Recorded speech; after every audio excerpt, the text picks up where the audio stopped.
Uma boa tarde a todos.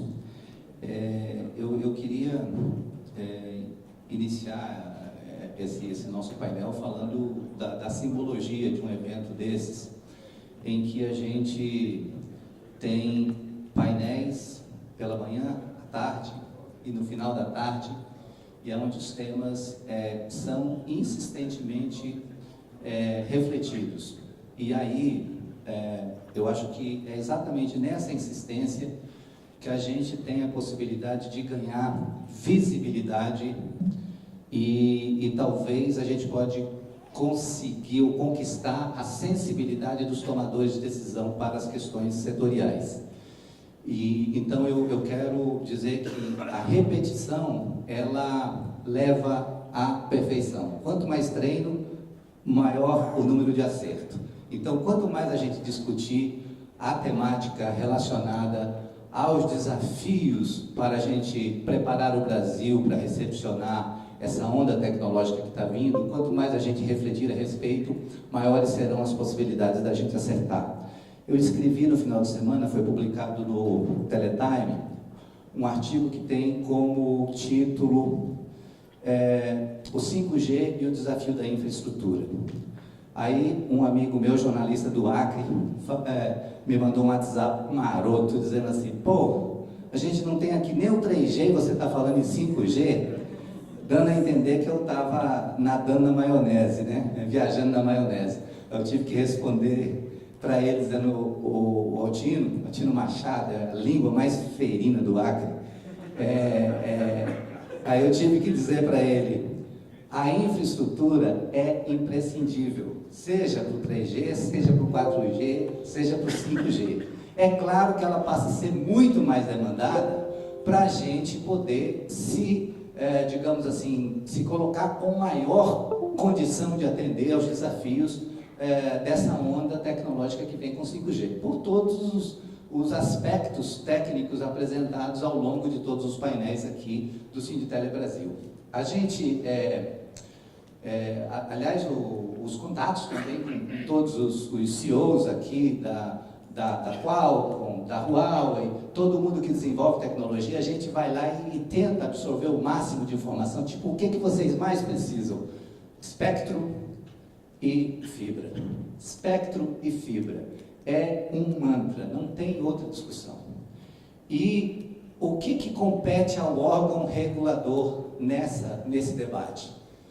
O órgão regulador é o gerenciador do espectro, em nome do Estado brasileiro, porque o espectro é um bem pertencente ao Estado brasileiro e cabe ao órgão regulador fazer essa gestão do espectro com o desafio de usá-lo eficientemente para que ele produza o melhor dos efeitos para aquilo que se propõe. Então a gente precisa muito de espectro para recepcionar a tecnologia 5G. A Anatel está tomando as providências no sentido de resolver o problema do espectro.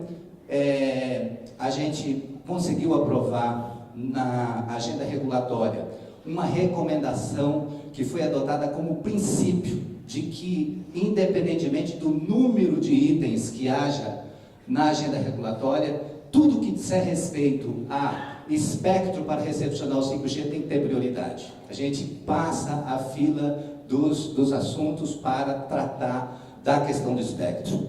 De tal maneira que a gente vai ter que preparar esse processo licitatório. Hoje o presidente disse que que na agenda provavelmente a gente deve aprovar já a consulta pública para o 5G, independentemente de ser a faixa de 3.5 ou da faixa milimétrica acima de 26 GHz, as duas faixas serão, digamos assim, habilitadas simultaneamente e a gente deve fazer já nos próximos dias.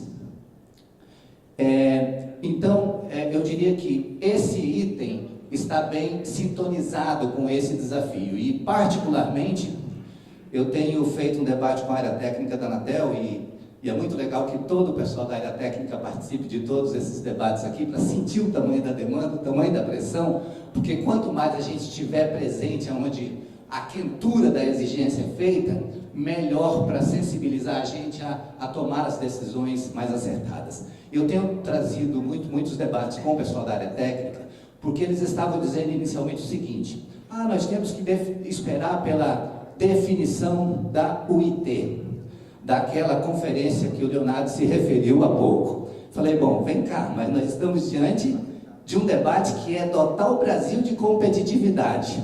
E que competidor que quer ser um ganhador espera pela decisão dos outros para depois dar o primeiro passo?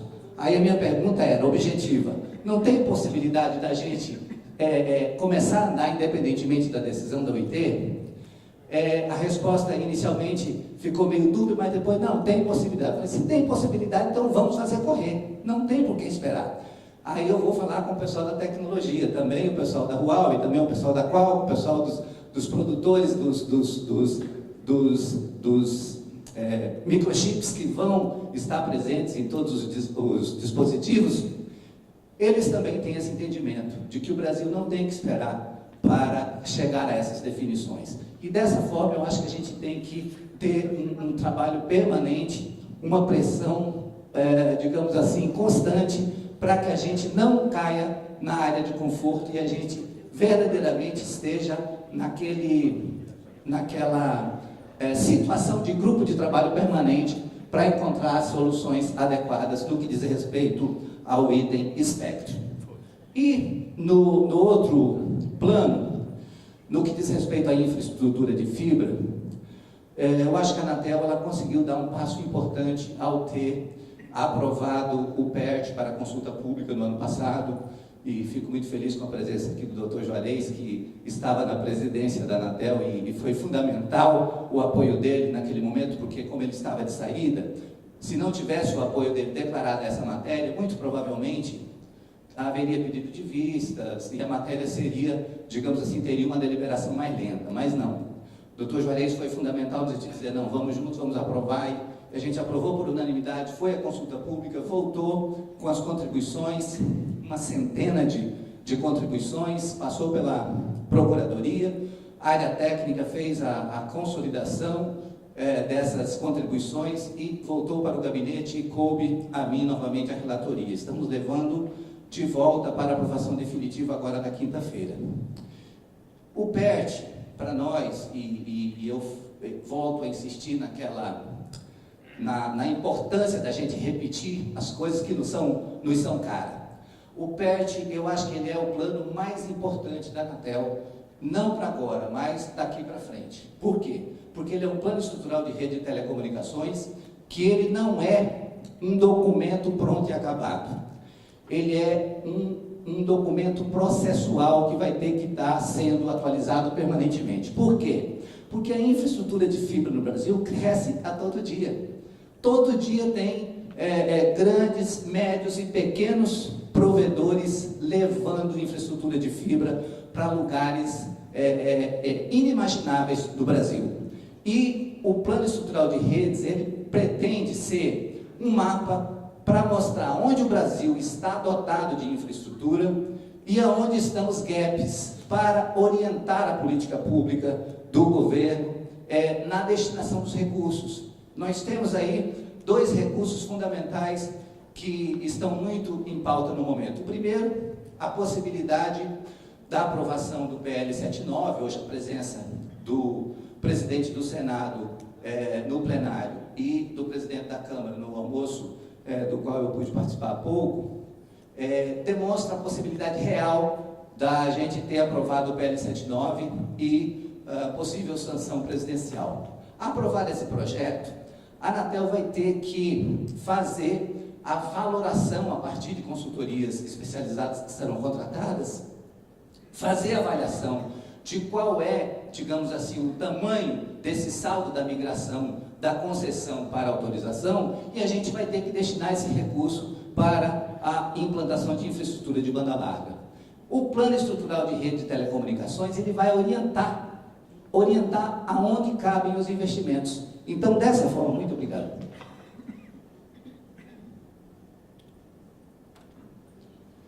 Então, dessa forma, o plano estrutural de rede de telecomunicações, ele vai orientar digamos assim, a aplicação correta para fazer a correção das desigualdades regionais, para permitir que aonde não haja infraestrutura, a gente chegue com infraestrutura. E o que o PERT trouxe de informações? Tem uma infinidade de informações, mas algumas muito rapidamente a gente pode citar. O Brasil tem hoje 1.059 cidades que não têm backhaul. Elas têm até a rede metropolitana, mas elas não têm transporte. 1.059 cidades. O Brasil tem 2.028 cidades que não tem nem backhaul e nem rede metropolitana. Então, essas cidades, elas estão, digamos assim, na mira do PERT, porque a gente sabe que para essas cidades tem que ter prioridade absoluta. E dessa maneira a gente consegue dialogar no sentido de se apresentar ao MCTIC para dizer: aqui está um subsídio importante fornecido pelo órgão que tem o poder, dever de apresentar esse subsídio, porque é o órgão regulador, e o MCTIC vai poder, a partir daí, elaborar a política pública. E dessa maneira, a contribuição que a gente traz aqui para esse debate, que a gente entende que não é uma contribuição qualquer, a gente entende que é a contribuição. Por quê? Porque se todos os debates feitos apontam para o sentido de que não vai haver 5G, não vai haver economia digital de sucesso, com plena competitividade, se não tiver infraestrutura de rede, se não tiver espectro, nós, na Anatel, estamos aqui para dizer que o Plano Estrutural de Rede de Telecomunicações traz uma resposta efetiva para qual deve ser a política pública a ser adotada em relação à implantação de infraestrutura de rede, e as preocupações em relação ao espectro também estão endereçadas nesse momento em que a gente participa desse evento. E todos os projetos que a gente traz no PERT, são 7 projetos, eles vão dar resposta especificamente para cada uma dessas situações, seja para o transporte, seja para a tecnologia que utiliza o recurso espectral, seja para as situações em que depende de um ou outro, ou a soma das duas tecnologias. E nesse caso, eu acredito que a gente vai estar, digamos assim, em sintonia com as demandas do setor e em condição de contribuir para que o MCTIC e o governo, o executivo como um todo, tenham uma proposta para dotar o Brasil dessa infraestrutura, que é uma infraestrutura não só para o setor de telecomunicações, porque o setor de telecomunicações é absolutamente transversal, ele dialoga com todos os outros setores da economia, e tudo o que houver em termos de avanços tecnológicos que beneficie o setor de telecomunicações vai invariavelmente beneficiar o conjunto dos setores da economia. Então, dessa forma, a gente entende que o que precisam, ou o que é preciso ser demonstrado para a equipe econômica principalmente, e para todos os tomadores de decisão do governo, é justamente provar que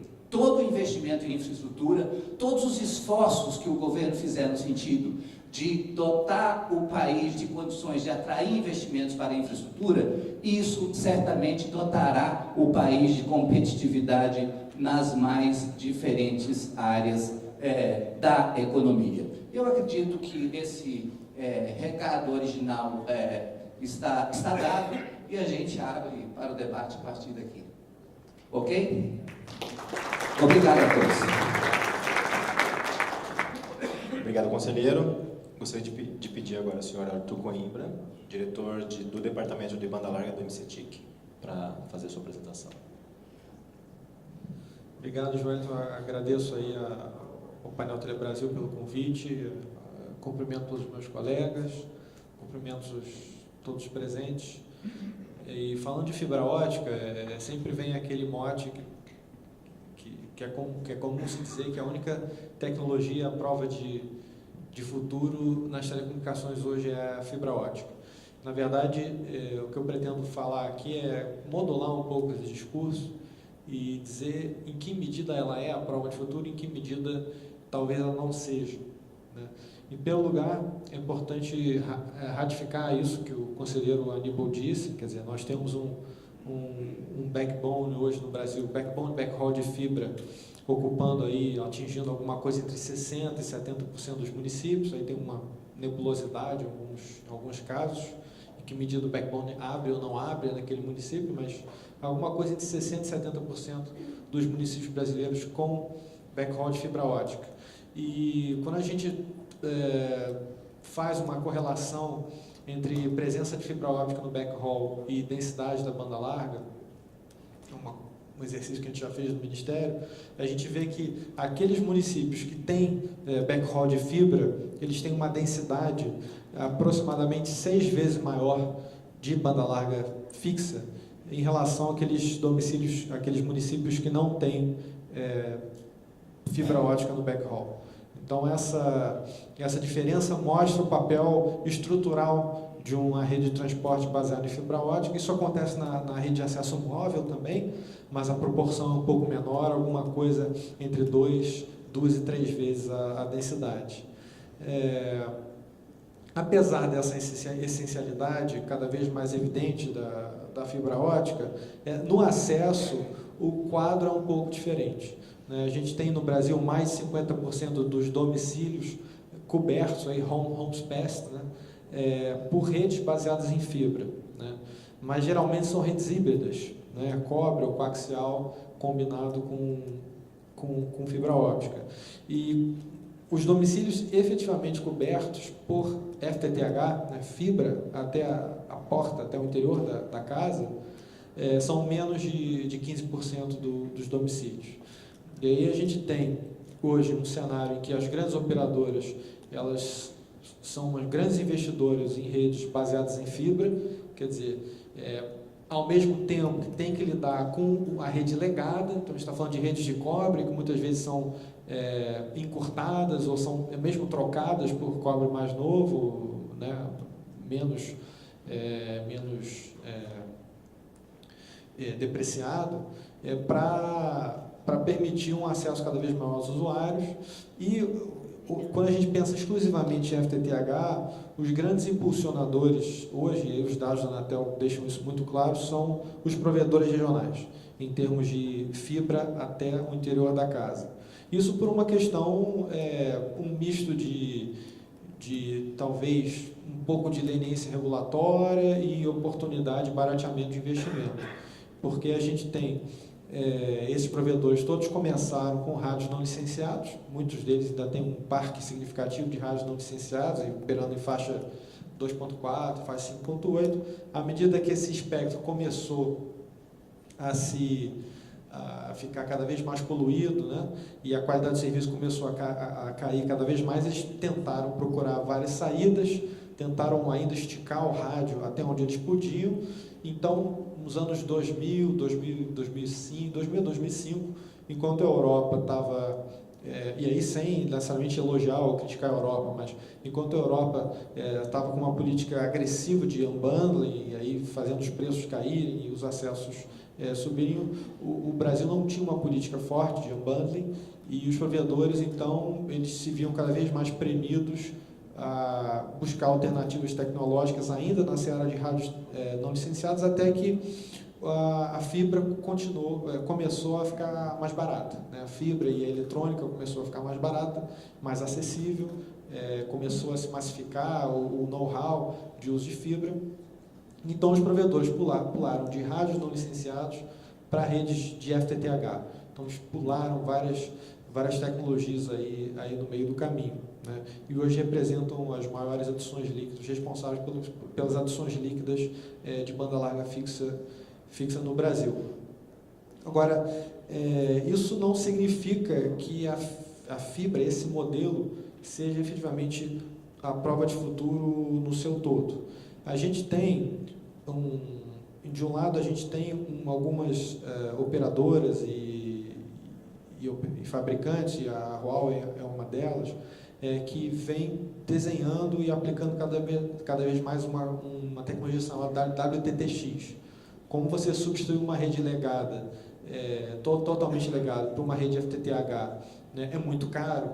né? Existe a alternativa intermediária de você gerar uma rede de fibra até uma estação radiobase qualquer, e a partir daí você fazer a última milha com banda larga, com a Herb, né, mas não uma banda larga móvel simples, né, tem todo um gerenciamento de rede para simular ou aproximar aquela experiência de uma banda larga fixa, em termos de garantia de banda, estabilidade de sinal e uma série de coisas. Então isso permite você levar uma banda larga maior sem levar fibra até a casa do usuário, e a partir do momento que o usuário demonstra um aumento de demanda, uma determinada região se mostra promissora, aí sim você faz uma aposta que é uma aposta mais cara, né, para quem tem rede legada, de levar o FTTH. Acontece que esse modelo de WTTX pré-fibra, ele começa no horizonte, ele começa a rivalizar com o modelo de WTTX pós-fibra, né? Em que sentido? É bem possível que com o 5G a gente veja uma redução paulatina do FTTH. Então, assim, a partir do momento que você tem o 5G fazendo uma última milha com ondas milimétricas, enfim, grandes larguras de banda, a possibilidade concreta, né, econômica, de oferecer planos sem limites de franquia, possibilidade de você garantir diferentes SLAs, diferentes níveis de qualidade de serviço para diferentes aplicações de maneira dinâmica e modulável, né? E isso tudo reforça aquele conceito que é falado há mais de 15 anos no setor de telecomunicações, que é o conceito de seamless communication, que é uma comunicação sem que o usuário perceba a mudança de rede, né? Antigamente era falado da transição quando o usuário sairia do 3G e entraria no Wi-Fi em casa, e hoje a gente está falando de um 5G permanente, dentro e fora de casa. É claro que isso não vai atingir de imediato todas as cidades brasileiras, todos os lugares do mundo, mas é um cenário bem plausível em que a fibra vem se mostrando talvez não tão à prova de futuro assim, né? Então, em que medida ela é a prova de futuro e como uma política pública que se quer duradoura pode levar em consideração a fibra ótica? E a resposta é nas redes de transporte, no backbone e no backhaul. Quando a gente pensa em rede de transporte, ainda não existe nada no horizonte que mostre que a fibra vai ser substituída por uma outra tecnologia. E é nesse sentido, e já caminhando para o final da minha fala, é nesse sentido que o secretário Júlio Semiguini ontem anunciou tanto um programa forte para levar backbone e backhaul de fibra às cidades do Nordeste e às cidades do Norte. O Nordeste, que é o Nordeste Conectado, ele vai focar. A gente deve concluir esse programa em aproximadamente 2 anos, começando agora no meio desse ano, então depois de 2 anos ele está concluído. Ele vai custar 80 bilhões de reais, esse dinheiro já está alocado, já está disponível, já foi tornado disponível pela Junta de Execução Orçamentária, ou seja, o Ministério da Fazenda, quer dizer, agora não é mais Fazenda, é tudo economia, enfim, mas economia e Casa Civil, né? Então, esse projeto deve começar logo e vai se dar por meio da RNP. A RNP tem uma tradição e um know-how muito grande em implantar redes de fibra ótica em consórcio, e no seu modelo tradicional ele implanta a fibra sempre em parceria com a iniciativa privada, seja operadoras de porte nacional, seja provedores regionais, e a partir daí ela passa a trocar capacidade, permitindo que essa rede seja, digamos assim, democratizada e impulsione a competição no local. São 41 cidades polo do Nordeste que serão atendidas imediatamente nesses 2 anos, e a partir dessas cidades polo, essa rede provavelmente vai se expandir para outras mais de 100 cidades que ainda não têm atendimento de fibra ótica. No Norte Conectado, o projeto não está tão adiantado assim, porque a fonte de recursos ainda está sendo identificada, mas o objetivo é, em primeiro lugar, fazer o atendimento de todas as cidades entre Macapá e Santarém, no Pará, Macapá, Amapá e Santarém, no Pará, provavelmente por meio de uma rede subfluvial, e aí está ainda trabalhando em alguns testes de conceito, em algumas avaliações para ver se é a melhor tecnologia realmente. Em alguns casos a tecnologia terrestre pode ser a melhor solução, mas posteriormente ampliar essa rede para outras cidades da Amazônia. E aí a gente está pensando nos estados do Acre, Roraima e Amazonas principalmente, que já tem mais dificuldade de acesso por via terrestre.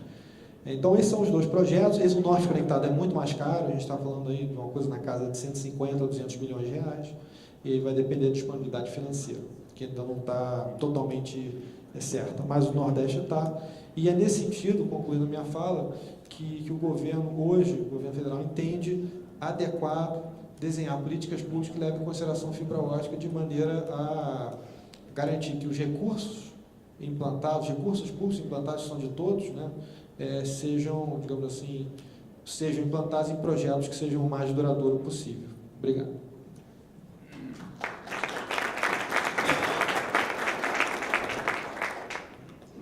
Perfeito, obrigado, Arthur. Gostaria agora de convidar o Nicolas para a apresentação.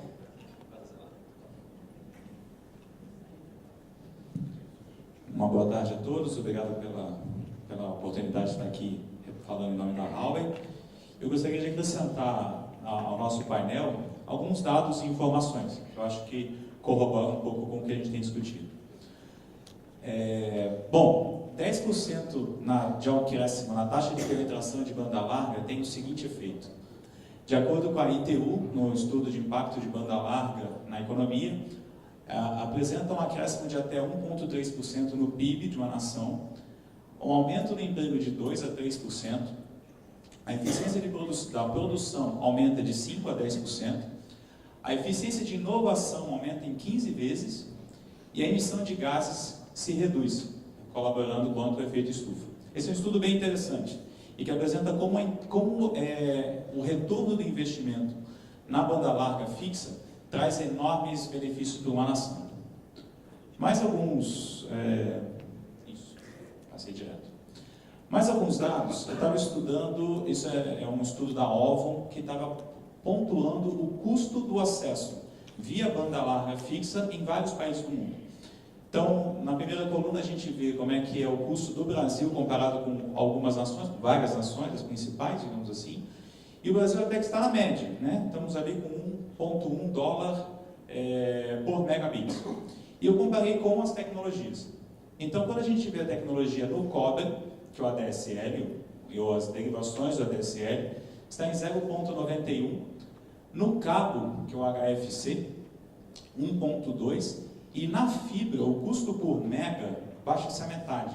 Então, fala-se de 0,5. E até que, nesse ponto de vista, o valor pago por mega no Brasil, até que não é o nosso maior problema. Nosso maior problema é que a gente não tem fibra aonde as pessoas precisam e onde as pessoas necessitam. São os municípios que não são atendidos ou as regiões que não têm acesso a essa tecnologia. Um pouco mais de informações, eu estava estudando como é que tem sido o comportamento da evolução da fibra, que é o ponto dessa apresentação. E a gente tem visto, eu comparei as tecnologias de uma forma geral, desde 2014 a 2018. As principais tecnologias de acesso de banda larga no Brasil permanecem sendo o cobre, mas com uma leve redução, o cabo se mantém praticamente estável, mas a fibra prospera, a fibra cresce em velocidade muito grande, praticamente dobrando a cada ano. E convergente com o aumento da capacidade que o usuário tem. Então agora estamos falando de velocidade acima de 34 MB por segundo. Ou seja, investimento em fibra tem crescido e tem atendido. A pergunta é se é na velocidade correta. E eu trago aqui uma informação interessante, como foi apresentado no painel. Se a fibra ótica, qual é o futuro da fibra ótica? Ele é um investimento seguro? O investimento na fibra ótica ele é seguro, porque uma vez que investido em fibra ótica, ou seja, quanto mais fibra a gente tiver espalhada em todas as localidades desse nosso país, a tecnologia evolui com a mesma fibra ótica. Então a Huawei desenvolveu, por exemplo, uma OLT, que é a central de uma rede de fibra ótica. Então aqui a gente está mostrando que a tecnologia vai evoluir do GPON, que é uma tecnologia Gigabit Passive Optical Network, que dá velocidade de até 2.5 GB. A evolução dela já é o 10 GPON, são 10 GB de capacidade. A evolução dessa vem o 40 GB e depois o TWDM-PON. O TWDM-PON é uma das tecnologias que vai atender o 5G, por exemplo. E esse ponto é importante. Todo investimento em fibra, ele é seguro, porque a tecnologia vai evoluir com a mesma fibra, não é necessário troca de fibra, swap de equipamentos. O equipamento é o mesmo, com os mesmos pontos de conexão. Quanto mais fibra, mais pessoas têm acesso a essa tecnologia. E falando sobre o 5G e até o WTTX, sim, são tecnologias de capilaridade, vai chegar até a casa do cliente. Mas não existe 5G sem fibra ótica, por causa das demandas de capacidade e latência, principalmente. Até existe tecnologia de micro-ondas, mas é muito específica, com um tiro muito curto. Bom, mais um tema que me chamou muito a atenção foi o crescimento dos acessos no país. Então, a questão é, o acréscimo de novos usuários à banda larga tem sido basicamente via os provedores de internet, os ISPs ou as empresas competitivas, como se chama até em alguns gráficos. A gente vê, e esse número ele é muito bom por um lado e preocupante por outro. É bom porque mostra que há uma grande força nos ISPs. A gente vê que eles têm crescido numa projeção, a adição líquida de usuários é muito alta. Então eles têm crescido e dobrado a cada ano.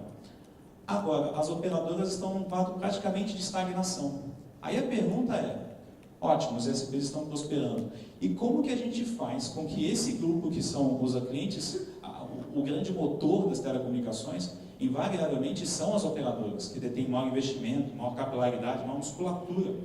Então, como a gente faz para suportar as operadoras para apresentarem crescimentos e adição de usuários na mesma proporção que um ISP tem crescido? Então, eu trago aqui algumas sugestões, algumas ideias, algumas recomendações.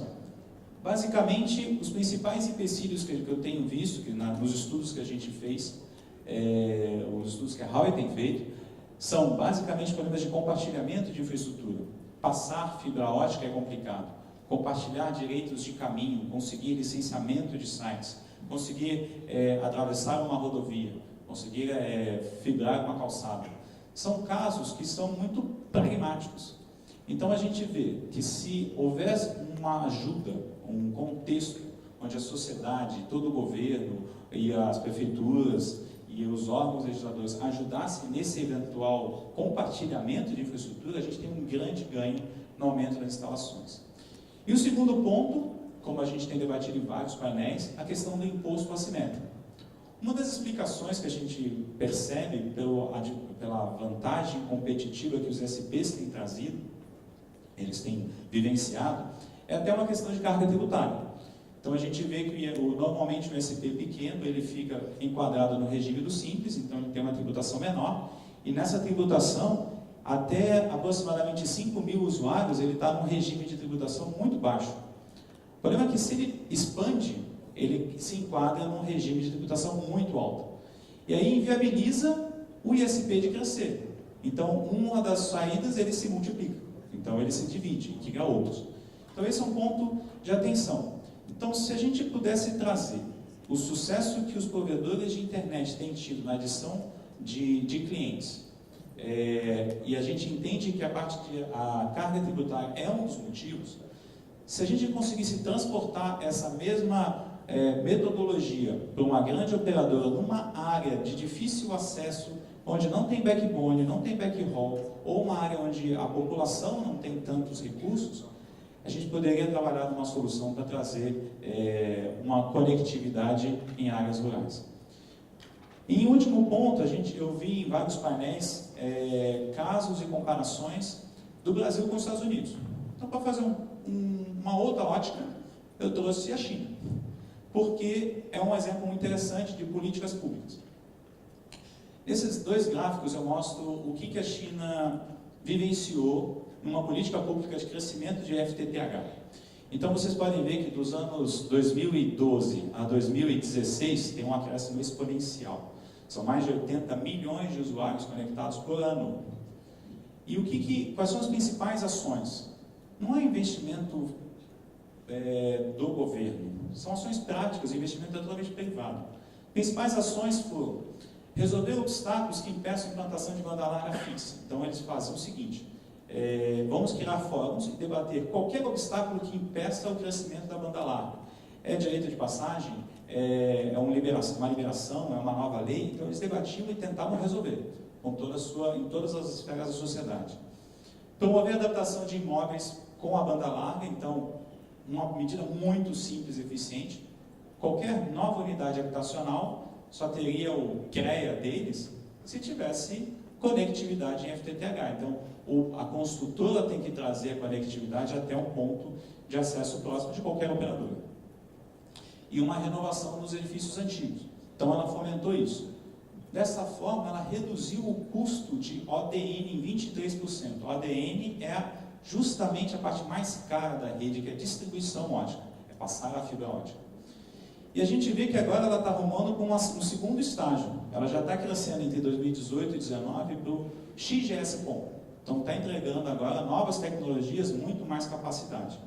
Quem ganha? Então os resultados são, no governo, todas as famílias têm pelo menos 20 mega um acesso de 20 mega em suas residências. As operadoras, 80 milhões de linhas de FTTH foram implantadas somente em 2015, contando as 3 operadoras da China, China Telecom, China Mobile e Unicom. E a população desfruta de rede de banda larga de até 1 gigabit de capacidade. Então, eu queria trazer como esse exemplo uma inspiração até para o nosso debate e algumas ideias que a gente poderia suscitar sobre expansão de banda larga, porque eu acho que ele é um motor não somente para as redes de fibra e acesso fixo, mas acesso móvel. O 5G depende e precisa da fibra ótica também. Muito obrigado a todos.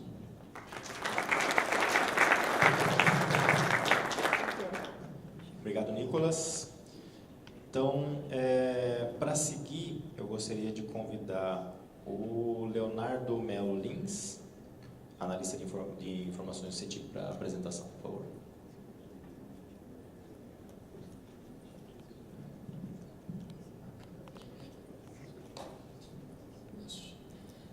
Boa tarde a todas e todos. Eu acho que meu trabalho aqui também vai ser um pouco acrescentar alguns dados para a gente discutir, sobretudo que o Nicolas e o conselheiro Aníbal colocou, sobre quem são esse mercado da fibra ótica, quem são esses consumidores. Então eu vou trazer os resultados aqui de uma pesquisa realizada pelo CETIC, né, do artigo Provedores do 2017, que é uma pesquisa sobre esse mercado dos provedores de internet pequenos, grandes e médios também.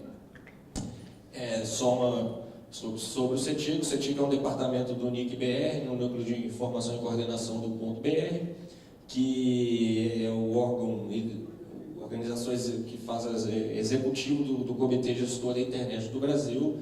Né, temos os recursos do Registro BR, que fomentam estudos e também iniciativas de melhorias da rede de internet e da gestão dessa rede, como essas pesquisas sobre segurança, também, por exemplo, os Internet Exchange e várias outras iniciativas também.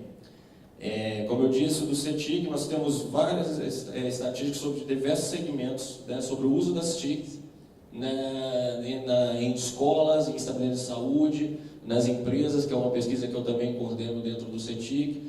Temos também sobre domicílios e várias outras. Então, convido a todos a acessarem o nosso site e conhecerem mais o nosso trabalho de sua produção. Tem relatórios e análises sobre como a internet está sendo usada e de questões de infraestrutura dentro de domicílios e empresas e organizações. Especificamente aqui eu quero falar da TIC Provedores. Nós realizamos essa pesquisa entre setembro e maio de 2018. Entrevistamos 3.091 provedores que declararam acesso, pelo menos um acesso no CIS até maio de 2017. Desses, assim, nós tivemos 2.177 respostas completas e estamos trabalhando aí, estimando aí dessa amostra cerca de 6.618 provedores, assim, que estamos considerando que são mais estruturados e que estavam assim ativos no momento da nossa pesquisa. Antes de continuar com os resultados, só uns breves dados sobre como é esse consumo de internet no Brasil, a partir da pesquisa da TIC Domicílios, chegamos ali em 2017 a 67% de usuários no Brasil, ou seja, de 10 anos ou mais. Ou seja, isso chega em 120 milhões de usuários de internet, que são essas pessoas que responderam a pergunta que se utilizaram a internet nos últimos 3 meses. Ao lado nós temos as proporções por regiões, então temos ali também diferenças regionais significativas, do ponto de vista de que ainda há usuários que necessitam ter acesso à internet. Mas ainda é importante salientar que de 2008, da primeira versão da pesquisa, até 2017, esse crescimento é bem interessante, chegando aí a mais da metade 67% de usuários de internet. O que nós observamos também com a pesquisa TIC Domicílios, que é interessante e vai ser diretamente importante para o setor de provimento de internet, é sobre esses padrões de consumo. Eu trouxe aqui só esse dado da TIC Domicílios, há outros sobre como as pessoas usam a internet, mas eu gostaria de chamar a atenção para essa queda que nós vemos sobre baixar músicas, o filme fez download de músicas, ou seja, uma questão que exige uma capacidade de armazenamento, por um aumento ali de 57% para 71% de vídeos, né, e músicas pela internet, ou seja, o papel do streaming assumindo aí uma relevância bem mais preponderante no consumo de internet dos usuários brasileiros, o que vai ressoar na capacidade dos provedores de internet e também do quanto essas pessoas estão exigindo dos seus provedores. Agora, entrando diretamente na pesquisa de provedores, como estamos dizendo, 87% das empresas que nós entrevistamos são micro ou pequenas empresas, e do total que nós pesquisamos, 85% são habitantes do Simples. Então, isso coloca realmente alguns limites na expansão dessas empresas. Sobre números de acesso, conforme nós relacionamos nossos dados com o CIS da Anatel, então a gente vê que desse total que nós entrevistamos, 75% das empresas reportaram até 1.000 acessos, ou seja, são o que é conhecido como os provedores regionais que populam aí o país. Como a gente pode ver aqui nesse mapa, é interessante ver que até sem acessos, como que é espalhado, né, na medida que aqui é o município sede da empresa que nós abordamos e entrevistamos, e o número de acessos, então, retrata isso, que ali até sem acessos são bem espalhados, e os grandes são, né, aqui mais concentrados no Sudeste, mas isso não quer dizer que é o mercado, né? Isso não é o market share, isso quer dizer que ali daqui 80% do mercado são das grandes operadoras, a gente está falando ali desses pequenos são de 20%, conforme os dados que a gente consegue coletar junto à Anatel. Então, eles são importantes para essa interiorização, mas ainda é um mercado bem pequeno. Indo um pouco agora sobre o que eles oferecem, e aí à frente ou dentro sobre a questão da fibra ótica, as velocidades mais vendidas que eles disseram é de 2 megas, 5 megas e 10 megas. Essas são aquelas que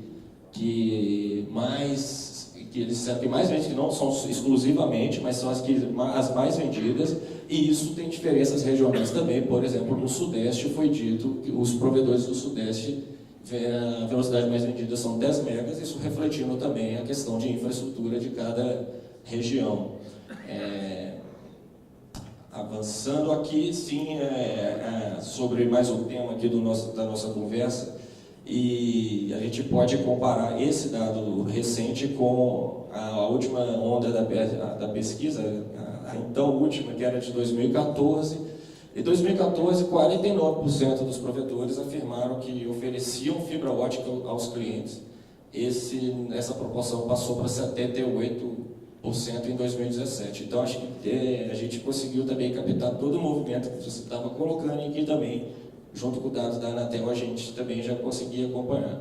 Ainda é importante, ainda muito em função desse público, a maioria do público a gente lidou ali, o rádio, né, aqui 84%, 85% entre 2014 e 2017, e o cabo ali também sendo importante, mas sobretudo o rádio, por causa que estamos tratando de provedores em áreas rurais, então toda é uma estrutura de provimento que é tradicional desses provedores. Chamando a atenção também para as diferenças regionais desse oferecimento da fibra ótica. Na região norte a gente tinha 35% em 2014 e temos 69% em 2017. No sudeste já dá 80% de provedores oferecendo fibra ótica, então é um crescimento sistemático que nós percebemos também na nossa pesquisa e também dizendo, né, não quer ainda olhando juntamente os dados da Anatel, esse oferecimento ele ainda não é geral, né, não é que todas as conexões são, tem as conexões mistas, como disse então ainda é algo que há expansão ainda a ser feita. Aqui mostrando que a fibra ótica aí, quebrando o dado pelo número de acessos reportados, a gente consegue perceber que aqueles provedores lá de menos de 100 acesso ainda, o rádio é a forma mais preponderante de distribuição. Nos grandes provedores já a fibra ótica é 100% presente, então ainda quando diminuímos ali os acessos, o que diz também respeito a diminuir o porte dessa empresa, a fibra ótica ainda tem um espaço para crescimento bem interessante. Só um dado assim, mostrando que do ponto de vista da pesquisa TIC Empresas, assim, a gente capta que 49% das conexões são de fibra ótica. Então, o cliente da fibra ótica, em grande medida, são as empresas também, e menos os domicílios, assim, que é onde tem mais capacidade de investimento e por aí. Só que eu só queria aqui, são outros dados da pesquisa e tentar comparar com as empresas que nos disseram que tem fibra ótica, por exemplo, o sistema autônomo, que no geral são 77% das empresas possuem um sistema autônomo, mas entre as empresas de fibra ótica, 85% possuem sistema autônomo. Então, o que eu quero mostrar aqui também é que, principalmente para essas empresas que nós estamos falando, que compõem a maior parte da pesquisa, que são menores e com uma menor capacidade de investimento, a fibra ótica também é algo que indica uma maior estruturação dessa empresa, uma empresa capaz de uma expansão e com uma capacidade de agir para melhorias da própria rede que ela administra. Mesma coisa aqui com a questão do Internet Exchange, ou ponto de troca de tráfego, 42% das empresas estavam participando de uma iniciativa de PTT ou X, mas entre as que tinham fibra ótica a gente atinge 51%, ou seja, outro indicador que mostra que essas empresas com a fibra ótica elas têm uma vantagem com relação às outras também aqui no que a gente está chamando ali de umas melhorias dessa gestão da rede. Aqui, por um motivo de não participar do PTT, que nós perguntamos para aquelas empresas, então essa questão de custo para contratar uma infraestrutura de transporte foi preponderante, sobretudo no norte e no centro-oeste, ou seja, então, todos esses aspectos de melhoria que trazem benefícios diretos para o cliente, para o consumidor final, assim, ali por essas regiões, mas sobretudo o norte e o centro-oeste tem problemas aí que é necessário a gente observar com maior cuidado. Só mais uma também indicador da pesquisa, que é a disponibilidade de IPv6 para os clientes. Então, 30% do total do nosso universo disseram que fornecem IPv6, entre aqueles que empresas de fibra ótica, 36%, mostrando também mais um aumento, que também as empresas possuem uma maior capacitação.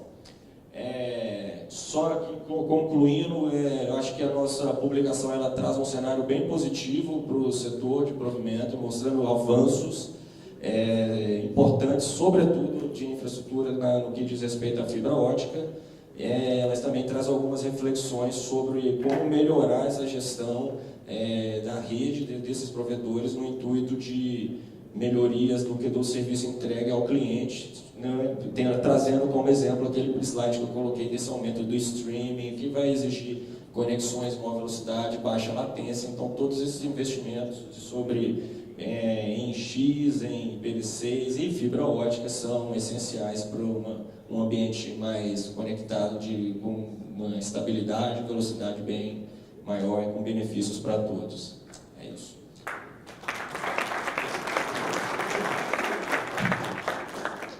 Obrigado, Leonardo. Vou chamar agora o André Ituaçu, diretor de tecnologia da Oi.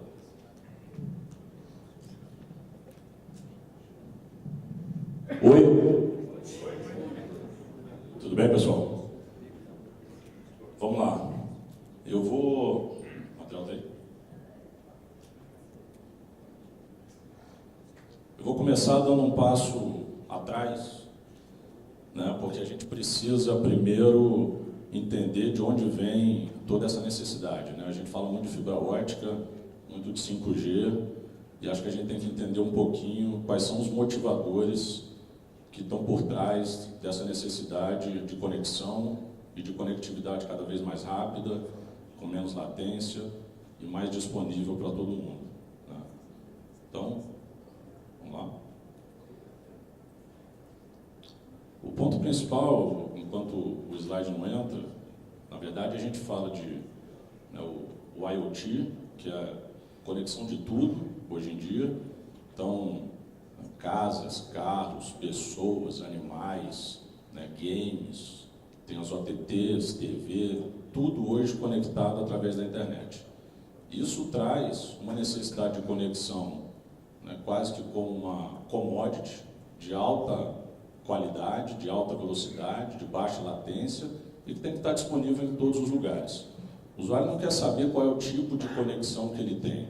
A gente vai ter WTTX, vai ter FTTH, tem Wi-Fi, né, tem o 5G direto que vai vir aí. Então, assim, tem diversos tipos de conexão. O que o usuário quer é uma que atenda a necessidade dele. Se ele precisa se mover, ele tem que ter conexão móvel. Se a conexão dele é fixa, ele quer uma experiência seamless, como disse o Arthur, né, ele quer sair de uma rede para outra sem perceber essa variação. Na verdade, ele quer qualidade de serviço.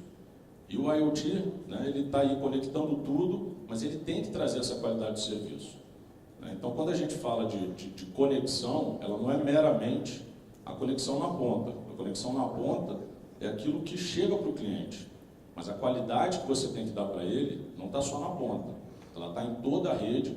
E aí entra a questão toda que a gente vem falando aqui, né, todo mundo já comentou, da infraestrutura e da infraestrutura de fibra, que é necessário para conectar o país, né? Porque junto com o IoT, a gente tem a questão do Big Data, do Analytics, do Cloud Computing, né, os caches, cada vez mais essenciais para trazer toda essa conectividade, toda essa interação, toda essa experiência que o usuário está solicitando, né, cada vez mais. Isso vai aumentar, né? Os requerimentos aumentam, a gente vê aí os requerimentos do 5G já trazendo inúmeros devices conectados na mesma região. Por outro lado, altíssima velocidade, por outro lado, baixíssima latência. Então, os requerimentos eles estão aumentando, né? E ele envolve o acesso e o transporte.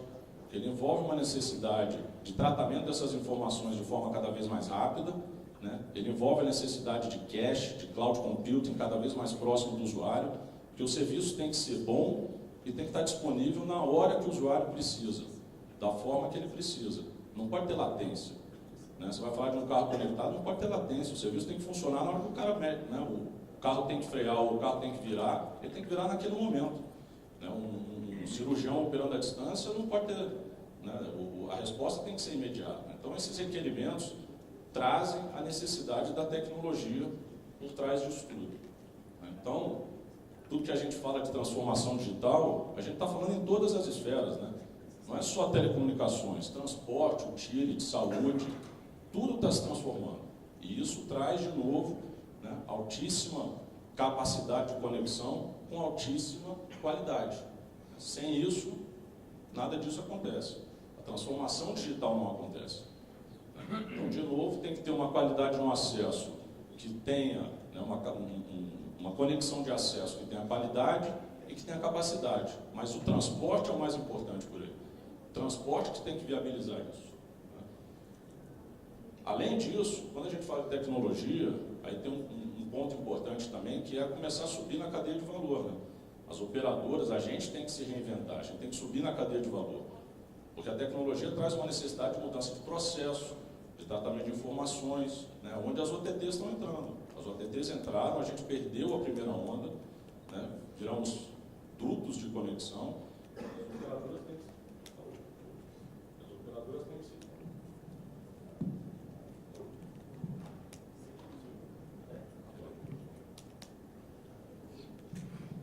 Oi. E as operadoras têm que se reinventar também. E a gente precisa também do apoio, né, do governo, né, para olhar isso sob uma ótica diferente e entender o papel da operadora nesse cenário todo. Né? Então, cada vez mais, de novo, tem que subir na cadeia de valor, não pode ser só duto. Tá? Então, de novo, internet das coisas conectando tudo. Né? E a Oi, o que a gente diz? A Oi está onde as coisas estão. A gente tem uma rede de fibra que, quando a gente olhava para trás, né, a gente já tem uma rede de fibra espalhada no Brasil há muito tempo. Né? Ela vem crescendo, mas a gente já tem fibra no Brasil há muito tempo. Só que ela não era tão relevante como ela é hoje. Porque antes você tinha tecnologias no transporte que substituíam ou que atendiam às necessidades da experiência do usuário no acesso. Então, a rede de fibra era mais um tipo de transporte. Né? E como disse o conselheiro Aníbal e o Arthur, a infraestrutura de fibra no transporte ela ainda é insubstituível. Você não consegue trocar isso por outra coisa. Os requerimentos de serviço que estão vindo, a fibra no transporte é essencial. Né? Por isso que o PERT ele é um direcionador importante para isso, para viabilizar a infraestrutura de fibra na transmissão até os municípios. O acesso, cada operadora, pequena, grande, vai competir ali pelo serviço do usuário. Mas o transporte é fundamental para transformar o país e executar essa transformação digital. Então, a internet das coisas para quê? Para viabilizar tudo isso. Né? Cidade inteligente, agricultura inteligente, indústria inteligente, casa, saúde, transporte, etc. A grande transformação digital é motivada por todas essas transformações tecnológicas. E toda essa transformação também requer o quê? No último? Inteligência. Né? E aí vem a inteligência artificial para apimentar um pouco mais esse cenário todo. Né? E aí, de novo, requerendo conexão cada vez mais rápida, cada vez mais disponível em todos os lugares. Então, a inteligência artificial, ela traz o efeito de machine learning para viabilizar cada vez mais uma melhor qualidade de experiência para o usuário. E essa experiência, né, para isso ter efeito no usuário, você tem que ter uma rede conectada de alta qualidade e de alta capacidade. E onde é que a Oi se posiciona nisso tudo? Né? Através de tudo que eu falei, quer dizer, a gente tem uma rede de transporte robusta, distribuída em todo o Brasil, né? A gente tem data centers espalhados no país, né? A gente tem prédios, né, bem conectados, né, onde a gente está transformando exatamente para fazer cache, cloud computing e tudo que é necessário para toda essa transformação digital. E temos a rede de acesso fixo e móvel, onde de fato a gente briga com todas as outras operadoras, pequenas ou grandes, pela experiência, né, pelo serviço diretamente ao usuário. Agora, quando se fala em infraestrutura básica, né, não tem como você viabilizar uma transformação digital no país sem passar pela Oi. A gente está presente aí em mais de 2.000 municípios com fibra. O conselheiro Aníbal falou de 2020, né, que não tem conexão em fibra.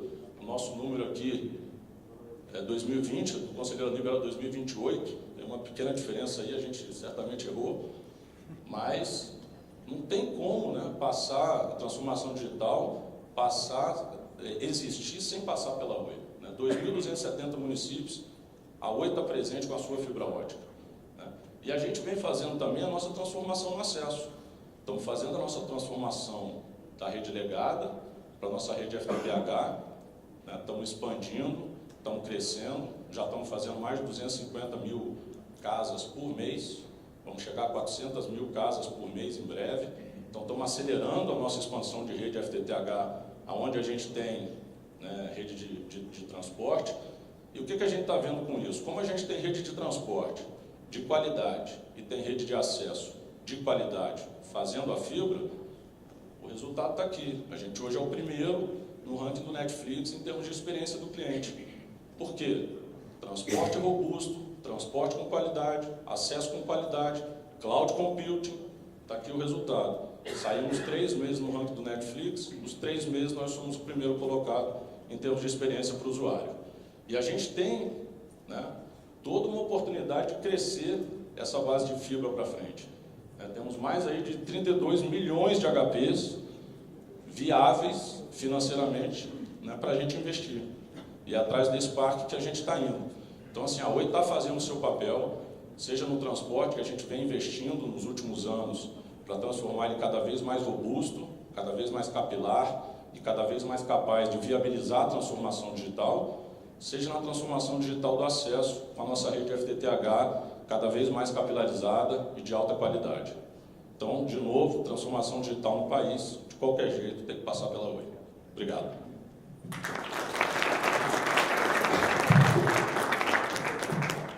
Obrigado, André. Gostaria de convidar agora o Enilson, que é o diretor institucional da Telefônica, para falar para a gente. Obrigado pelo convite. Boa tarde a todos e a todas. Bom, vou tentar me ajustar aqui do que sobrou para falar, né? Porque eu acho que fica claro da importância da infraestrutura de fibra. E sobre essa lógica, eu vou começar falando um pouco da história da Telefônica na Europa. Hoje a Telefônica na Europa, a empresa, a Espanha, é o país mais conectado por fibra, mais com home passes de toda a Europa. Nós temos quase que 98% dos domicílios fibrados na Espanha. Então, falar de infraestrutura de fibra significa falar um pouco também do próprio DNA da Telefônica. 98% é um número, que número é esse? Esse número é mais ou menos a soma dos números da Inglaterra, da Alemanha e da França. Isso num país que passou por várias crises nos últimos anos, como a Espanha. E aí eu pego um pouco um comentário do Arthur, que eu achei pertinente. Ele usou uma expressão unbundling. E lá atrás se falava muito de unbundling. Hoje não se fala mais, porque não faz mais parte da agenda de telecom. Mas naquela época, quando se demandava muito unbundling, houve uma decisão muito inteligente do regulador espanhol de provocar um unbundling na última milha, mas promover um feriado regulatório para quem instalasse fibra. E como a Telefônica tinha uma rede legada de cobre muito grande, ela começou a fazer um unbundling com os pequenos que estavam chegando lá, mas foi isentada do unbundling na fibra. Qual foi a decisão, então? Vamos investir em fibra do ponto de vista competitivo. E a gente chegou a esse número fantástico de 98% dos domicílios com a fibra passando na frente. Isso permite que a transformação digital aconteça na Espanha numa velocidade diferenciada. E a gente vê muitos exemplos de transformação digital na Espanha, de IoT, de gestão de cidades inteligentes, ou de smart cities. Tem vários cases na Espanha sobre isso, né? Santander, Valência, entre outros. Tudo isso para dizer que decisões decisões de governo, decisões de Estado, podem ser um diferencial muito grande na propagação da infraestrutura de fibra, ou de qualquer infraestrutura. Infraestrutura num país igual ao Brasil, continental igual ao Brasil, sem dúvida nenhuma passa por uma questão de política pública. Se não por uma questão de incentivo no primeiro momento, mas se não vamos incentivar, vamos olhar para aqueles ofensores que já estão estabelecidos para essa expansão. E não é dúvida que um dos ofensores, e foi colocado aqui, né, um ofensor ao investimento, o tributo acaba sendo um grande ofensor a isso. Né? E, de fato, pode-se ver claramente quando se mostra, inclusive, os dados dos pequenos comparado aos dados dos estabelecidos, vamos dizer, das telcos, que pagam que existe uma simetria tributária nesse jogo. Então, há que se pensar nisso. Há que ter política pública, sem dúvida nenhuma, para você poder atingir todos esses municípios e toda essa extensão territorial do Brasil. Hoje a Vivo tem mais de 3.000 municípios com 4G. Para você estabelecer um 4G de qualidade, hoje você precisa fibrar, você precisa ter backhaul. A Vivo, no Brasil, vem implantando, vem investindo muito em FTTH. O ano passado foram 30 cidades. Nós temos mais de 9 milhões de domicílios com a fibra passando na frente. Isso é um esforço muito grande. Mas é suficiente? Óbvio que não. Eu acho que, se a gente olhar a mancha das cidades, de como que está distribuída a fibra ótica na cidade, nós vamos ver uma mancha muito comum à condição econômica daqueles domicílios. Não há dúvida disso. Se a gente compara a mancha a uma máscara de IDH, a gente vai ver que nas regiões menos providas, com IDH mais baixo, você tem menos fibra. E é aí que o agente tem que atuar. É aí que o Estado tem que atuar e tem que ter política para isso, na nossa visão. Fazer um investimento de instalação em 30 cidades em um ano é um desafio muito grande. Porque você se depara com uma série de questões, uma série de problemas, e aí você se depara com legislações que não estão adaptadas, que já foram colocadas aqui em certa medida. Ocupar a poste no Brasil hoje é um drama. Fazer um duto numa rua é outro drama. E aí, as legislações, os entendimentos, eles são muito diversos. E aí, mais uma vez, o Estado Nacional, a União, tem que dar cara de uma política. Tem que ter uma determinação, uma contratação, uma concertação top-down, para que você crie padrões, para que, de fato, essa transformação digital aconteça onde as pessoas estão, que são nos municípios, e possa chegar com uma certa facilidade e com custo mais baixo. Nós temos que lembrar que tudo que vira custo, em qualquer setor da economia, ele se transforma em preço de alguma maneira. E o preço, como a gente viu aqui, né, muitas vezes ele é impeditivo para que camada significativa da população tenha acesso a essa infraestrutura tão importante. E aí, aproveitando, a vantagem de falar por último, que a gente consegue dar uma olhada e tentar entender um pouco, e todo mundo falou, que o conselheiro colocou, o conselheiro Aníbal, muito importante. O setor, eu acho que o mercado espera com ansiedade, com uma expectativa muito positiva, o PERT. E as derivadas que venham desse PERT. O setor está esperando há anos a questão do FUST, e como o FUST pode ser utilizado, ou o fundo, ou se não vai ser utilizado, que se tire o FUST. Tirando o FUST, você está tirando algo perto de 1% da conta. Tirando o FISTEL sobre mais alguns porcentos.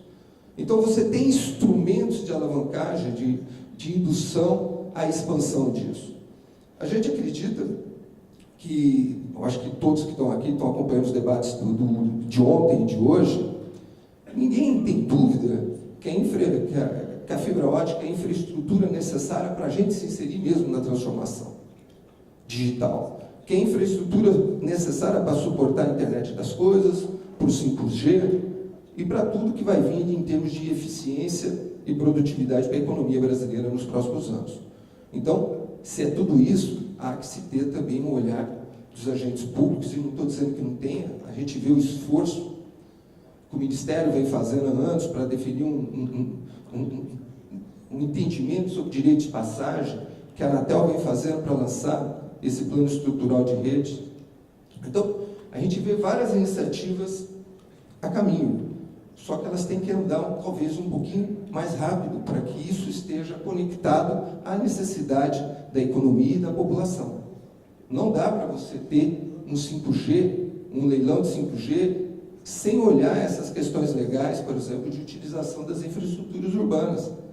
Porque senão isso aí vai ser um risco, vai ser um impacto regulatório natural à implantação do 5G, porque o 5G vai prescindir de fibra. Né? Se vai ser FTTH ou se vai ser 5G que vai ser o acesso ali no futuro, eu acho que o mercado vai dizer, eu acho que vão ter situações e situações. Mas a gente não tem dúvida, enquanto está vivo, que a nossa estrutura de FTTH, ela já vai ser uma estrutura muito importante para acomodar o 5G, para acomodar a internet das coisas que vão vir e para acomodar aquelas aplicações que necessitam de baixa latência, de baixo jitter e outras coisas. Então, não é só a questão do vídeo, mas sim essa questão da internet das coisas, do 5G, tudo dialoga com essa infraestrutura de fibra. Então, acho que os cases mundiais que a gente olha sobre fibra, a gente sempre vê alguma componente de política pública, né? Alguma ação, mesmo que essa ação seja dizer, olha, eu vou tirar todas as pedras que estão no seu caminho para a iniciativa privada poder atuar. Mas os casos estão aí, desde a Austrália, Estados Unidos, Europa, existem vários casos mostrando a importância da política pública para a expansão da infraestrutura. Então eu ficaria por aqui e ficaria à disposição para o debate, mas com essa mensagem de que se temos que avançar na velocidade que as tecnologias estão vindo, nós temos que, na realidade, preparar o país, não só do ponto de vista tecnológico, mas também do ponto de vista legal, para acomodar tudo isso. Obrigado.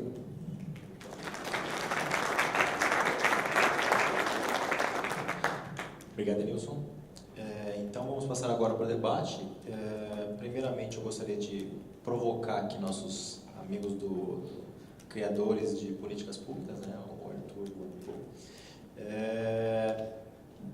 Nós sabemos que a velocidade do desenvolvimento tecnológico, ela normalmente é superior à velocidade do entendimento social e a criação de políticas públicas, criação de regras, de regulamentações. Como que a Anatel e o MCTIC se preparam para conseguir absorver nessa velocidade que a gente tem o desenvolvimento de novas tecnologias?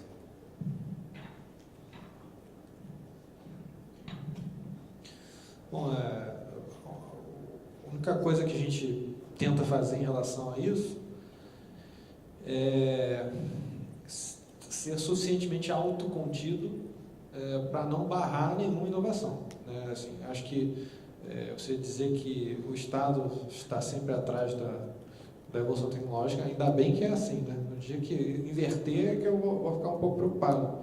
Então, a gente tenta, reforçando aqui o que o Nilson falou, remover as pedras que a gente consegue remover, né? Há uns anos atrás, uma empresa brasileira, fabricante de equipamento, veio falar comigo, pediu um auxílio, porque ela tinha fabricado, né, projetado um telefone fixo, né, que o teclado ele não era quadrado, ele era redondo, simulando os antigos telefones de pulso, né? Só que era só uma simulação, os números eram todos digitais e tal. E aí precisou certificar na Anatel e a Anatel não certificou. Por que você não vai certificar o meu telefone? Não, porque a norma que obriga da certificação aqui, você tem que ter o teclado quadradinho, porque para deficiente visual. Mas tem várias outras maneiras de eu atender, né, uma necessidade de um deficiente visual. Não precisa ser o teclado quadradinho, né? Não, mas infelizmente não vão poder certificar. Aí o que acontece? Mexer na norma, consulta pública, não sei o que, para poder certificar, 1 ano e meio, 2 anos, certificou o telefone. Já perdeu espaço no mercado para um monte de concorrente. Então, esse tipo de coisa, e isso, claro, só um exemplo para ilustrar o problema, pequeno, mas é esse tipo de coisa que a gente não pode fazer, porque a gente não pode ficar no caminho da inovação. E só regular aquilo que for necessário, né? Aquilo que a gente identificar que é estritamente necessário para evitar algum contorno, algum abuso que por acaso possa vir a acontecer, sempre com viés de gestão, de zelo pela concorrência.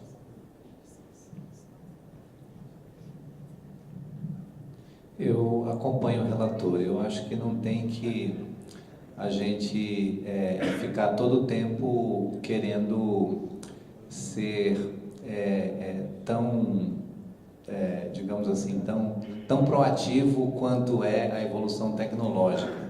Todas as vezes que a Anatel se arvora a querer prever uma situação que tem que estabelecer uma regulação ex ante, ela acaba criando mais problemas do que soluções. Então, acho que a gente tem que esperar o desenrolar das inovações. Se tiver alguma que cause um impacto tal que mereça uma intervenção regulatória, aí sim. E eu concordo plenamente que a gente tem que ser mais ou menos como o juiz de futebol em jogo. Quando o juiz de futebol, o árbitro, aparece muito, a partida fica muito enrolada, né? Então a gente é melhor deixar aquele árbitro que a partida vai rolando, de vez em quando tem um tombo aqui, outro ali, eles se entendem em campo, uns empurrãozinhos, mas deixa o jogo acontecer, que é melhor. Eu acho que a competitividade precisa de um regulador que seja meio, digamos assim, mais discreto, que busque menos visibilidade e ajude a fortalecer o setor. Essa é a minha opinião. Alguém quer comentar, pessoal? Tá, então, vou passar a bola agora para as operadoras que estão aqui comigo, meus amigos André e Enilson.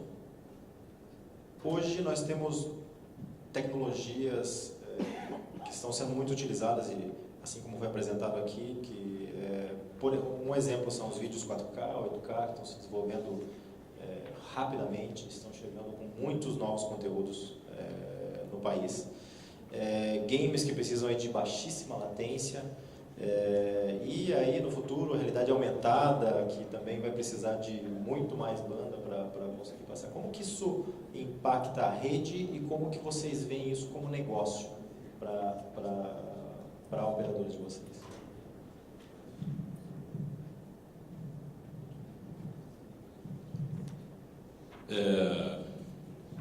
Na questão da rede, posso até voltar com o meu material aí para dar uma explicada. Estou brincando. Assim, eu acho que não é a questão do vídeo 4K, 8K, né? Eu acho que a gente tem que se preparar para esses novos requerimentos de serviço que estão surgindo, né? E que vão surgir ainda, né? A gente não sabe ainda o que vem pela frente. Certamente tem um monte de gente pensando, né, em serviços inovadores, em aplicações inovadoras que vão estressar cada vez mais a rede das operadoras, né? E de novo, acho que a gente tem que sair, a gente como operadora também tem que se transformar um pouco.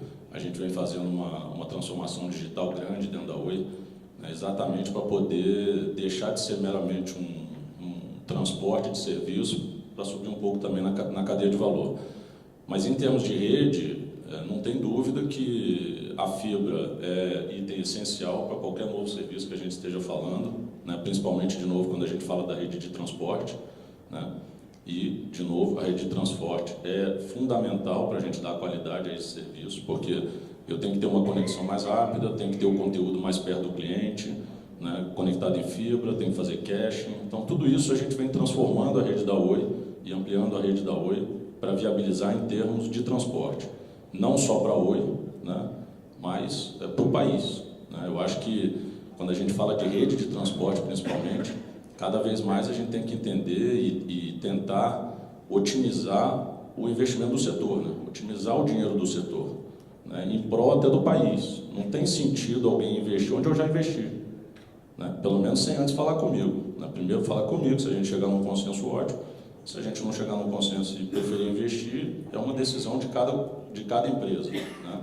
Mas eu acho que cada vez mais a gente tem que tentar otimizar o investimento do setor, buscando o benefício do país e a conectividade do país, aplicar o dinheiro da melhor forma, né? Isso falando de rede de transporte, onde a gente está presente em mais de 2.000 municípios com fibra ótica, né? Temos centrais para fazer caching, né, para fazer cloud computing. Então, assim, qualquer transformação nesse sentido, por isso que eu falo, na parte de transporte tem que passar pela rede da Oi de alguma forma, né? Na rede de acesso, está todo mundo se transformando, né? A gente viu aí cada vez mais os pequenos provedores oferecendo fibra no acesso, né? Muitas vezes sem ter fibra no transporte, o que não traz uma qualidade de experiência, né, para os novos serviços que virão, mas é fibra no acesso. Então, assim, cada vez mais a gente está capilarizando as cidades com fibra, né? Vamos fazer também, tem o 5G chegando, e aí tem tecnologia de WTTX para regiões onde a fibra não for viável no acesso, né? Regiões mais remotas, menos densas. Então, a transformação do acesso ela está acontecendo. A transformação no transporte, ela é uma transformação mais complexa, e aí, de novo, vem o PERT para dar um apoio, uma sustentação nesse sentido, para a gente, de fato, conseguir criar uma infraestrutura de fibra ótica no país que faça a conexão, né, das cidades e dos brasileiros da melhor forma, né? Acho que é isso.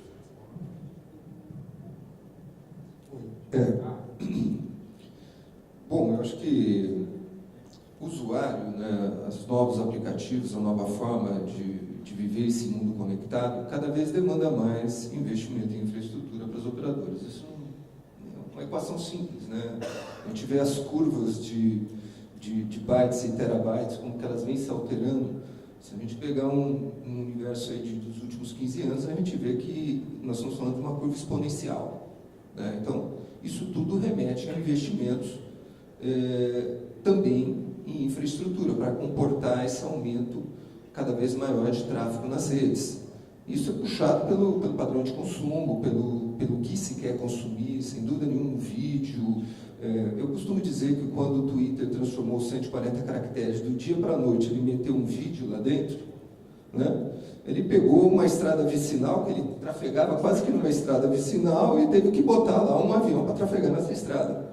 E no dia seguinte nós tivemos que transformar essa estrada vicinal numa rodovia de 4 pistas.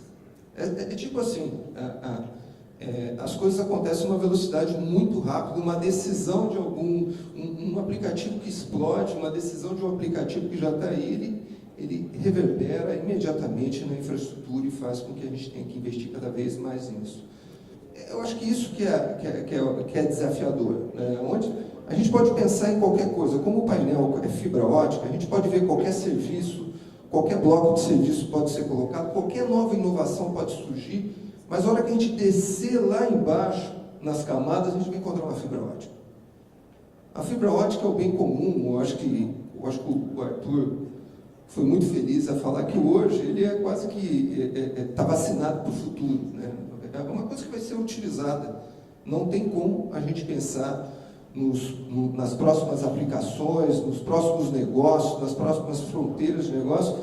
Vai descer lá embaixo da rede e vai encontrar uma fibra ótica. Onde não tem fibra ótica, não roda tudo. Na fibra ótica, a garantia que vai rodar tudo. Hoje é isso que nós temos. E aí, eu acho que surge uma outra questão, se me permite, que a questão é que tamanho de Brasil que nós queremos conectar. Aonde que nós queremos levar essa fibra? Hoje a questão econômica é o grande limitador para você chegar à sustentabilidade do negócio. Mas é isso que a gente quer para daqui a 20 anos, daqui a 15 anos, daqui a 10 anos? Né? Eu acho que aí sim, que cabe sim uma política, um plano de conectividade, para você estabelecer metas de 10, 15, de 5 anos, para que você chegue com essa infraestrutura. Senão nós vamos ter um gap, nós vamos ter um vazio digital muito grande entre populações do Brasil. Porque se a gente imaginar que tudo está crescendo na velocidade que está crescendo, essas comunidades mais distantes, onde você não tem a sustentabilidade, ou mesmo, como foi dito aqui, o plano de conexão do Norte e Nordeste, que é um plano muito interessante, deve ser aplaudido, é um olhar que tem que ser muito atento a isso.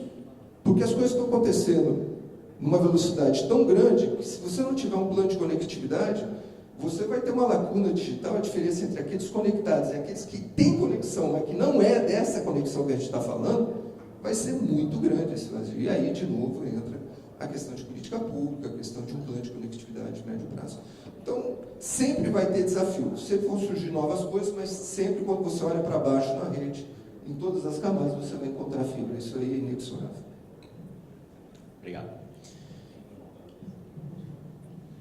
Só para complementar, acho que de fato o ponto é fundamental, né, quando a gente fala de fibra, porque, de novo, quando a gente tinha, né, a rede 3G, até a própria rede 4G, você tinha alternativas de conexão, alternativas de transporte que viabilizavam o serviço, né? Então, lá no Acre, né, o serviço 3G chegou, né, através de rádio, né, posteriormente através de fibra, mas assim, né, no interior, certamente através de rádio. O serviço 5G não vai chegar. Se não for fibra, ele não chega, não adianta. O cara vai ter uma conexão 5G, ele pode ter um acesso em fibra lá, ele não vai ter qualidade do serviço, né, que é requerido para o 5G. Ele não vai ter a qualidade de serviço que é requerido, né, na fibra ótica de acesso. Então, assim, a fibra, de fato, é fundamental, ela é base para tudo isso, é base para essa transformação. E aí a gente tem que entender, e acho que o PERT é um bom direcionador para isso, né, de novo, aonde a gente quer chegar com essa fibra e qual é o custo para se chegar com essa fibra, porque aonde é viável, né, financeiramente falando, já está lá, a fibra já está lá. Né?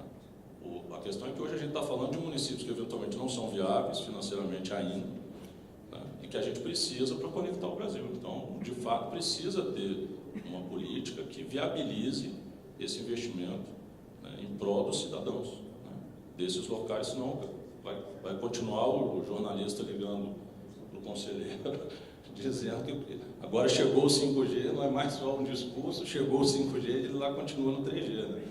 Então, não adianta, a fibra é fundamental para isso. E, permite?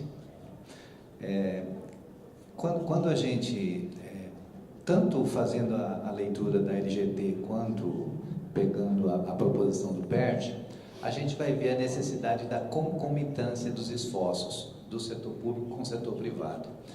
E, às vezes, há uma interpretação errada de que o poder público pode ter a intenção de competir com o setor privado, mas não é isso, é porque tem regiões que verdadeiramente o capital não se remunera, não tem jeito, não tem como entrar. E, nesse aspecto, eu tenho sempre feito um meia-culpa na condição de agente público que sou, né? Porque ao longo desse período percorrido, desde a privatização, nós podemos dizer que o setor privado, naquilo que tem rentabilidade, ele cumpriu a sua parte. Ficou faltando a parte do Estado brasileiro, que era justamente promover a universalização. O fundo foi arrecadado, mas não foi investido. E hoje eu já não sei se isso é um problema ou se é uma vantagem, porque se tivesse investido também, teria investido numa tecnologia que estava em desuso, porque de que adiantava ter investido no STFC? Então eu prefiro ter esse saldo e que seja um saldo negocial com a equipe econômica. Por isso eu estou tão otimista em relação à nossa proposição, que agora o MCTIC já está com o secretário Cimeghini, o secretário Vitor, levando à frente essa discussão, no sentido de que a gente verdadeiramente precisa acelerar a aprovação de uma alteração do FUST para permitir, aí sim, com a parceria com o BNDES, em parceria com todos os órgãos de governo, a gente possa ter a possibilidade de transformar não olhando para o passado, mas daqui para frente, a gente tem uma arrecadação de FUST de aproximadamente 1 bilhão por ano. Se a gente consegue pôr um investimento dessa magnitude por ano só em áreas não rentáveis, imagine só, o Arthur trouxe aqui o exemplo de um investimento de 83 milhões que vai fazer muita diferença no Nordeste. Nós temos uma Amazônia conectada que poderia ter um salto de qualidade tremendo se tivesse um investimento não nesse patamar, mas em algo parecido. Então, verdadeiramente a gente tem que trabalhar com essa concomitância dos esforços do setor público com o setor privado, e o setor público precisa ter, digamos assim, a liberdade de conceber essas políticas e executar. E o resultado é sucesso. O exemplo aqui, eu estou vendo o Roberto da Brisanet. O que foi a explosão de pequenos provedores lá no Nordeste? Foi basicamente a partir, da implantação daquela infraestrutura do Cinturão Digital do Ceará, que depois de uma parceria público-privado, o Brisanet, a MOB e a outra companhia pegaram a gestão daquela rede e levaram de 52 cidades, hoje já está mais de 120 cidades, o Roberto pode corrigir, que conta com essa infraestrutura e com compartilhamento.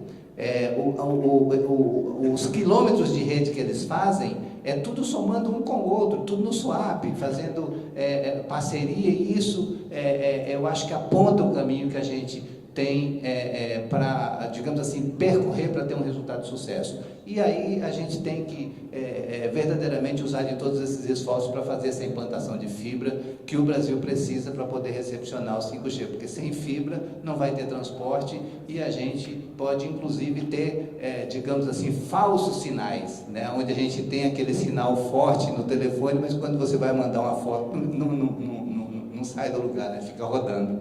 E isso é porque não tem transporte. Era isso.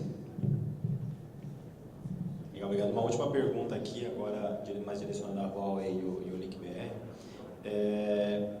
Nós falamos bastante e vários números sobre como está o desenvolvimento das fibras no Brasil, né?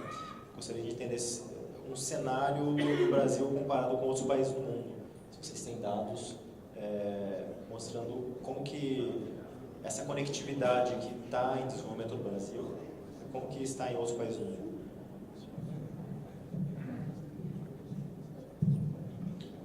Bom, os números eu apresentei alguns, principalmente o valor por mega para o usuário final, mas o Brasil sim está acelerando e está implantando fibra ótica em grande escala. A gente percebe, não somente do lado das operadoras, que elas têm todas investindo, não somente na parte de backbone, backhaul e transmissão, mas no FTTH. Então a gente percebe que há sim uma declarada definição de tecnologia, então a tecnologia é o GPON, é a banda larga em fibra ótica e as redes de transmissão estão se unindo. Então hoje a gente tem novas soluções, tem umas soluções de OTN, por exemplo, então começa a agregar uma camada ótica com elétrica e fazendo um backbone integrado, tudo reutilizando a fibra ótica utilizada. Sim, o Brasil está nesse caminho, mas ainda tem um grande gap. Eu imagino que, principalmente, como foi falado por todos vocês, chegar nas regiões remotas, e o Brasil com esse tamanho desafiador que nós temos, ele necessita de investimento que não necessariamente ele se remunera em curto prazo de tempo. Então ele realmente precisa de grande expansão, grande investimento, e é um desafio de escala continental. Só acrescentando aí, não só citando dados, né, que quando pegamos assim, o que é o CDE diz, né, do projeto do Going Digital sobre fibra ótica, vai ter países como Coreia e Japão ali em cima com FTTH e é uma classificação diferente que a gente pode colocar, mas e aí chega a Coreia, se eu não me engano, 77% das conexões de banda larga, conforme eles reportam.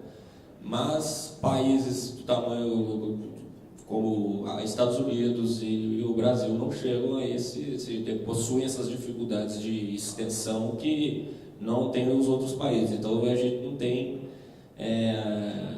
não chega àquele patamar, mas também não fica atrás de países assim, grandes e desenvolvidos como os Estados Unidos, assim, comparando um dado com o outro, assim, mas há leves diferenças nas classificações. Legal. Pessoal, a gente está com o tempo já estourado aqui, mas eu queria abrir para uma pergunta. Isso aí. Para uma pergunta de vocês.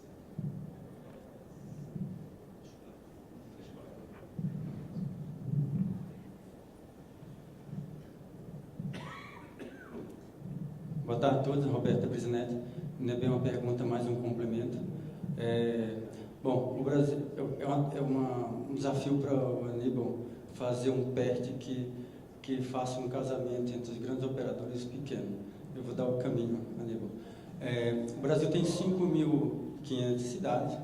Em 500 cidades está em mais de 90% de todo o faturamento de telecom, 90 e tantos por cento. Então tem 1.000 cidades com menos de 10% de toda essa receita, incluindo zona rural, que é pior ainda, chegar nesses acessos. Então o desafio é levar uma fibra a cada cidade, toda a cidade do Brasil. Temos no Brasil 3.500 cidades com menos de 3.000 residências urbanas, ou seja, residências urbanas, 3.500 cidades. Então, não é viável economicamente para um grande operador, hoje quase nem mais viável para a Brizinetti, então para vocês, grandes operadores, já se torna basicamente inviável colocar dinheiro naquela cidade, mas esse pequeno operador pode ajudar. Por exemplo, se o PERT fazer um projeto onde aproximadamente em 170 mil quilômetros leva uma fibra em toda a cidade do Brasil, basicamente toda a cidade do Brasil. Eu considerei que existe 30% da cidade tem fibra e falta mais uns 170 mil quilômetros para chegar em todas as cidades. Mas tem uns 1.000 pequenos provedores que podem fazer essa ramificação rapidamente. Para quem? Para vocês operadores.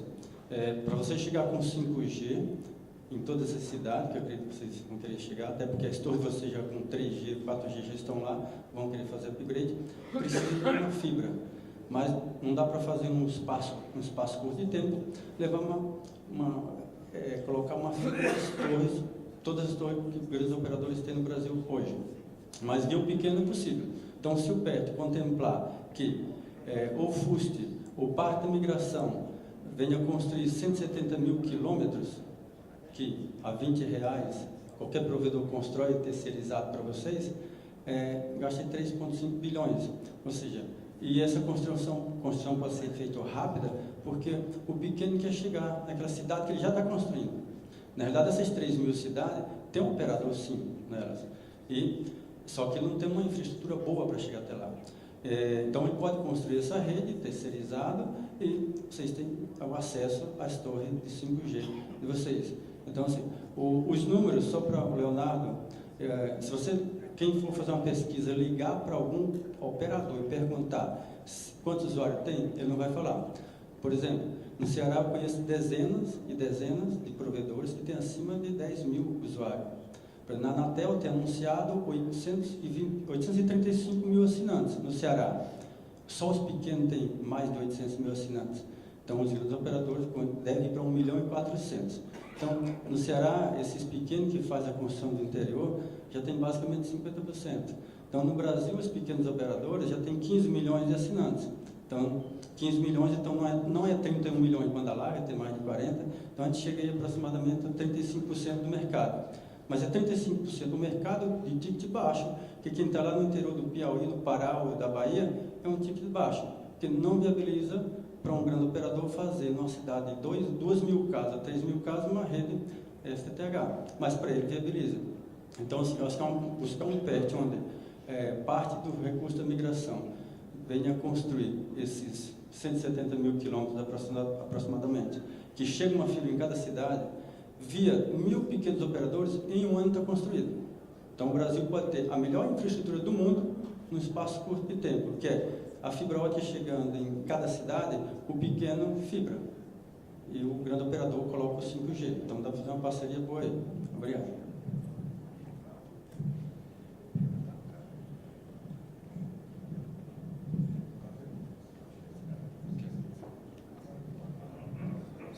Roberto, você disse bem, não era uma pergunta, era uma contribuição. Sua contribuição é valiosíssima e eu acho que esse diálogo cabe inclusive à Anatel e ao próprio MCT, que a gente tentar fortalecer entre grandes e pequenos, porque essa parceria, eu tive numa visita para falar sobre o PERT com o presidente da Oi, com o Eurico Teles, e um dos aspectos que eu estava argumentando com ele é que os pequenos não são ameaça à Oi. Os pequenos podem ser, inclusive, uma fonte de rentabilização para a Oi, na medida em que a Oi é a grande provedora de infraestrutura e pode se fortalecer muito mais com isso.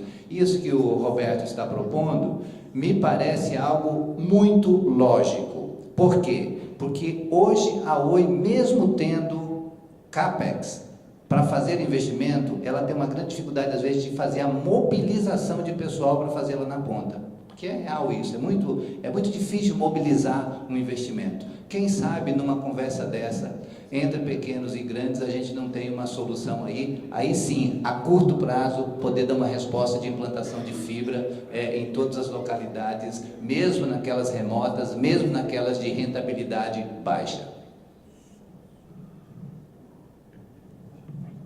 Eu só vou fazer um comentário. De fato, acho que existe várias possibilidades de soluções, vários cases, várias situações que podem ser trazidas, mas de fato eu não queria fugir da necessidade de que a gente olhe que haja uma política para isso, que se tem uma política para a expansão. O Brasil realmente é muito grande. Se a gente não quiser multiplicar desigualdades e oportunidades, e diferenciar oportunidades, a gente tem que ter uma política que olhe para o Brasil inteiro. E não é inventar muito a roda. Eu acho que existem muitos cases, e alguns foram colocados aqui hoje. Nós vemos várias coisas sobre tributos, uso de fundos, leilão não oneroso. Hoje as soluções estão aí. Esse polinômio não é tão difícil de ser montado. O que se precisa é ter uma iniciativa e se saber que isso aqui não vai ser resolvido só em um governo. Por isso que tem que ser uma política de Estado. Nós estamos falando no horizonte de alguns anos para frente, que talvez prepassem alguns governos. Então nós precisamos ter uma política que olhe para isso. Se 5G, se a solução do acesso vai ser o 5G, se o 5G vai querer, se o pequeno vai querer ou não competir com o 5G lá na ponta no futuro, eu não sei como que vai ser isso, de fato. Mas que se há necessidade, sim, de se ter uma política nacional, de Estado, para o investimento, para a cobertura do Brasil em fibra ótica, isso eu não tenho dúvida. Pessoal, então, queria